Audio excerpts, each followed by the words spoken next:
Rotoplas climatizadores evaporativos. Moderno sistema de climatização que reduz a temperatura, limpa e hidrata o ar. Indicados para ambientes industrial, comercial ou residencial. São 25 modelos com alta tecnologia para qualquer necessidade. Os equipamentos Rotoplas apresentam muitas vantagens. Baixíssimo consumo de energia. Melhoram a produtividade. Proporcionam maior conforto térmico. Ar 100% renovável. E reduzem a temperatura mesmo com portas e janelas abertas. São sustentáveis e ecologicamente corretos. Rotoplas climatizadores evaporativos. É top. A evolução com novos ares.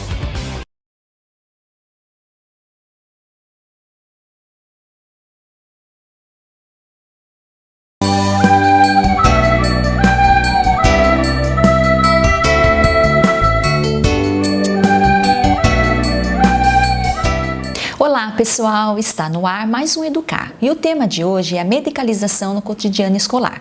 E para falar sobre esse assunto está conosco a professora e pesquisadora Elaine Pérez, doutoranda em Educação na Universidade de Sorocaba, mestre em Educação, com mais de 30 anos de experiência na educação. Professora Elaine, seja muito bem-vinda ao programa Educar. Eu agradeço a oportunidade de estar aqui, para poder falar desse tema que para mim é um tema muito caro. Muito importante. Professora, primeiro eu gostaria de entender a relação entre medicalização e medicação. Então, medicalização, ele é um fenômeno social. Então, a discussão, ela vem desde a questão da higienização. Tá. Então, ela é bastante antiga. O termo em si, ele surge na década de 70. E o que vem a ser mesmo, né, é esse termo. É esse processo de tornar questões sociais, culturais, históricas, contextuais, conjunturais, numa visão somente biológica. É como se todo esse contexto, né, que seja uma pessoa que esteja inserida, venha só para a questão do funcionamento dela, para que venha só para ela, enquanto um ser biológico. Então se transformam questões bastante complexas, como se fosse questões ligadas à biologia, tornando-se patologia, muitas vezes ligadas ao consumo. Aí sim vem a relação com a medicação, porque se transforma essas questões em patologia, a patologia é uma doença, a doença é tratada com a medicação. A medicalização é um termo muito mais complexo, mas a medicação está diretamente relacionada a isso. E a cultura que nós temos hoje, né, e muitas pesquisas discutem isso, que o aumento do consumo dos medicamentos sejam para questões ligadas ao sofrimento. O sofrimento é algo hoje transformado em doença. Professora, esse assunto é bem interessante. Como que surgiu o seu interesse para trabalhar com essa pesquisa? Então, quando eu entrei, né, no doutorado, eu tinha como interesse e projeto de pesquisa dar continuidade ao que eu tinha pesquisado no mestrado, que foi a violência na infância. E aí eu tinha um recorte que era, mais especificamente, estudar e me aprofundar na questão da subtração do lúdico dentro da educação infantil, porque na época eu era diretora de educação infantil. Aí eu entrei no doutorado e ao mesmo tempo eu fui convidada a assumir a gestão do centro de referência. E lá no centro de referência eu me deparei, né, com uma equipe multidisciplinar, com um trabalho que eu já vinha, que já fiz em Sorocaba e a gente iniciou há muito tempo, né, e sobre a educação inclusiva, e junto à equipe multidisciplinar havia algumas questões, né, porque eu entrando no trabalho eu tive que entender aquele contexto, o histórico do trabalho, né? E uma das questões que me mobilizou foi a discussão da medicalização dentro da equipe.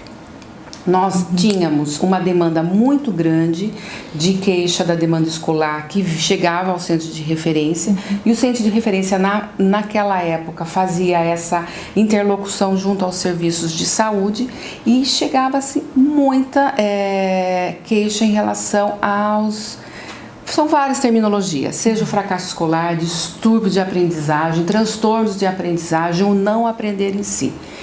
E essa discussão se fazia presente na equipe com olhares diferentes. Então eu me interessei em estudar isso, trouxe isso enquanto objetivo da gente fazer uma grande discussão na equipe. Foi um trabalho assim, foi muito gostoso discutir. E eu me apaixonei pelo tema, né? E eu lembro que quando eu trouxe ao meu orientador na época a vontade de mudar de tema, eu também trouxe uma questão muito importante, porque quando eu estudava violência na infância, eu estava como diretora de creche, e na creche eu tinha alunos que faziam o uso do metilfenidato e eram alunos da mais tenra infância, e aquilo me incomodava profundamente, mas eu não tinha um conhecimento para compreender, porque vinha enquanto prescrição médica, e nós, dentro daquilo que nós tínhamos enquanto protocolo e orientação, tinha o período em que aquela criança teria que receber aquele medicamento. Mas eu me lembro muito do meu incômodo, porque crianças tão pequenas tinham que tomar medicamento para de repente dar uma acalmada, né? E aí me veio isso enquanto provocação. Então eu penso assim, eu sinto, né, que agora que eu já escrevi bastante a tese, o quanto eu também estou trazendo para ela um teor provocativo, né? Do olhar dentro da educação infantil. E também uma outra questão que assim eu me sinto muito provocada, que é o cyberespaço. Então aí trouxe, né, enquanto proposta para pesquisa, e foi aceito, essa discussão do cyberespaço. Como é que eu relaciono isso que a gente vem vivendo hoje, né? Que as nossas crianças, elas já nasceram inseridas nesse mundo, né? Virtual, né? Que para nós adultos a gente tem que correr atrás para poder compreender. Aí nesse mundo virtual, essa desatenção, né? Esse pensamento mais fluídico, ele tem espaço e ele é importante, porque é dessa maneira que se estabelecem as relações e as conexões para você navegar. Aí dentro da escola ele não existe espaço. Essa mesma forma em que a criança ela tem facilidade nesse mundo virtual, quando ela leva para a escola, isso se transforma em patologia.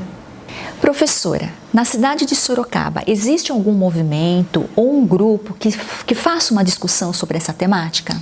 Existe. Nós temos em Sorocaba um núcleo, né? Existe o Fórum Nacional da Medicalização na Educação e na Sociedade, e Sorocaba tem um núcleo. É a Ione que é responsável, ela fica lá no CRP, então as reuniões têm sido no CRP. E o ano passado nós fizemos, no final do ano, uma discussão, uma audiência pública, né, que trouxe essa temática, porque existe uma lei que é de 2012, é uma lei bastante preocupante, que o Núcleo Sorocaba já se mobilizou desde a época em 2012, no sentido de refletir um pouco sobre essa lei, com propositura para a mudança dessa lei. Por quê? Dentro desse histórico da medicalização, nós da educação, a gente foi também, em nossa formação, a gente também houve também um movimento desse olhar clínico. Então, a partir da audiência pública, também surgiu uma lei de um outro vereador que ele institui um dia sobre essa discussão da medicalização em novembro, né? Então, a gente vem trazendo essa discussão, nós estamos nos mobilizando, sim, enquanto Núcleo Sorocaba, para que a educação discuta isso. O fórum, eu acho que as pessoas que tiverem interesse no CRP podem buscar pela Ione e vir, né, fazer parte desse fórum.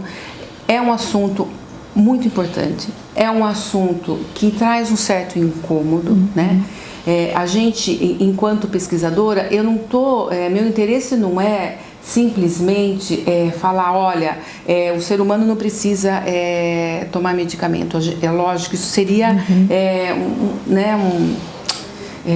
uma atitude muito superficial. Não é isso. É trazer para a discussão a questão do olhar, né? E principalmente dentro da educação. Eu acho que houve sim um avanço muito significativo, né, da ciência em relação a isso, mas o que a gente traz em discussão no momento em que tudo se transforma em questões médicas, questões que não são médicas, isso é muito preocupante. Então, acho que é isso. Aí, que bom que Sorocaba está aberto para isso, né, professora? Com certeza. Para essas discussões mesmo sobre educação, né? A importância dos fóruns, de que os educadores estejam presentes nesses momentos para discutir mesmo, para falar sobre o assunto. Vamos provocar bastante. Com certeza. Né? Professora, foi um prazer recebê-la em nosso programa. Nosso espaço está aberto para que você venha também em outros momentos, né, para falar um pouquinho mais sobre esse assunto. Muito obrigada. Eu que agradeço essa oportunidade. Bom, pessoal, o programa Educar fica por aqui hoje. Até o próximo programa.